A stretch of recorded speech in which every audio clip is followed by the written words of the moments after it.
Social anxiety, huh? It's not an easy thing to overcome. Trust me, I know.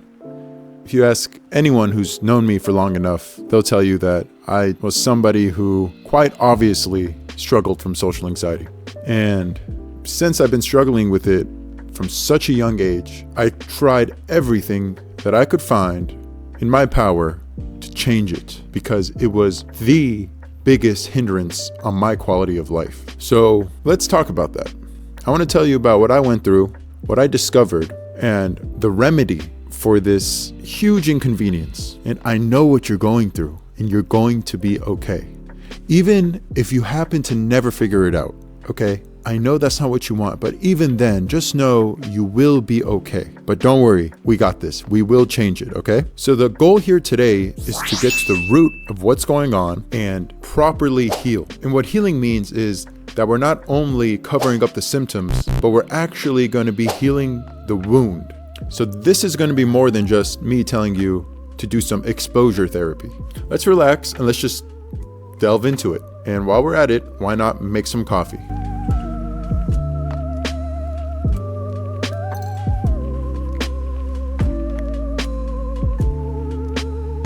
So as we know, social anxiety is not something that's easy to get over. See, I've tried everything. I tried medication, and that did not work.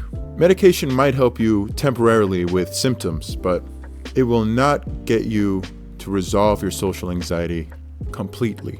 And in fact, it will turn that social anxiety, because it's not dealing with the root, it will turn the social anxiety into other forms of itself, other manifestations. I tried therapy, and maybe I just didn't have the right kind of therapist, but it seemed like they never really fully got it, you know? They gave me techniques. I told them how I felt. I felt better every time I went. But even then, I still felt like we were just mitigating the symptoms. I didn't see a real change. When you have social anxiety, you are afraid to talk to people, especially people you might be interested in. And that really has a huge blow on your self-confidence.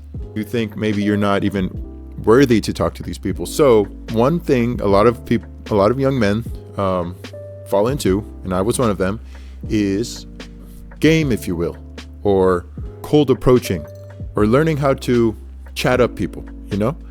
What I would do is I would go on my college campus back in the day, out in public as well.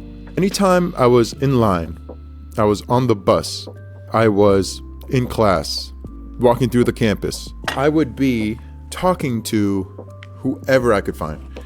I literally put myself out of my comfort zone every single day, and I got quite successful at it. Eventually, I was really good at first impressions. I remember a lot of parties I would go to, especially where it was parties where I didn't know anybody, without alcohol, without any drugs of any sort. I figured out how to feel really confident. And it's because I kept doing these cold approaches over and over and over, and tweaking my ways and getting better and watching all these mentors online. And eventually I got pretty good at it. But the thing is, there was something that felt off about doing it. All of the relationships that I created by doing that, and the friendships and everything, some of them were actually great, they're amazing, but they did not feel fulfilling or right. There still seemed to be the essence of the social anxiety, the thing that was deep in there, seemed to still exist within the relationships I was creating. And what I came to find out is when I got into my long-term relationship that I'm in currently, that essence of the social anxiety that I never got to fix came out and manifested as something much more consequential. Luckily, I met a wonderful woman who was patient with me and wanted to heal with me and watch me grow. So I was able to take that time and take that space to learn about myself, to learn more, to read more, and figure out the root cause. And I did find it. And I have been healing using this method for months now, many months. And the change is incredible. It is not just a social anxiety change. It is a complete paradigm shift The way you see life, the way you see people changes. And I will tell you what this is. All right. So, pardon me. You got to get a course for a French press. So I don't want it too ground up. All right. Should be good. So let's get into it. So what I discovered was I had no idea what a healthy relationship even was. I didn't even know what a relationship between two people is supposed to be. And I'm not talking about a relationship between you and your significant other. I'm talking about just between people. If you also have social anxiety, I know for a fact you also don't know what a relationship is. And that's sad, but the good thing is there's a way out, okay? First, we need to recognize two things. If you're somebody with social anxiety, you have these two perspectives that you need to recognize within yourself. Perspective number one is you see relationships as transactional. What happens when you see relationships as transactional? Well, one thing is you think that people need to like you, and you measure your success and your self-worth on how much people like you. So it's funny because people with social anxiety actually feel sometimes the best after a social interaction, especially if they think that social interaction went particularly well. And it's because you think that if a social interaction goes well, you somehow gained points. And it's funny, and like looking back at it now, it's just it's such a exhausting way to live. But the other thing that seeing relationships as transactional brings into your life is you see people as having some sort of value and something that you can gain from them. And what that does is you put certain people on a pedestal. And when you put people on a pedestal, as you may have noticed, it makes you try to compensate. So you think you need to offer as much value as you see that person holding in your mind. That's why around, someone you might find attractive or someone you think is really cool, you can't be yourself because you don't see whatever you see yourself as being worthy enough to interact with this person. So then you put on a performance. And this is what makes social anxiety so hard. This performance that we're putting on. It feels like we're so tense all the time. It feels like we have to make sure everything is right. A social interaction is not meant to be a performance. It's supposed to be something you enjoy. Forget about the other person even enjoying it. It should just be something you enjoy. If your focus is that it's something you enjoy, the other person will most likely enjoy it as well.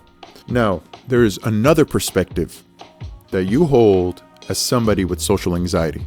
You see people as unpredictable, temporary, and even dangerous. You feel like you need to walk on eggshells. The moment you say something wrong, that person may leave you, may blow up on you, or may even take some sort of revenge behind your back. That was a big one for me. I was always scared people might be saying something behind my back without me knowing. And on top of that, you think that people are only talking to you because you're giving them something that they can take from you. You're giving them something they find of value. So as soon as you think you're no longer providing that value, or they find that value from something or somebody else, they'll leave you. And the worst one of all, the one that will seriously hurt your relationships once and if you make them in that state, is you think people cannot handle their own emotions. And you think that you need to provide them positive moods and a good experience. You are in a way controlling their experience. You want to make sure their experience is in a way where they cannot come back and retaliate and hurt you. You think if someone is in a bad mood or is having a bad experience, they'll take that out on you. Or you will have to reap some kind of consequence from their bad experience.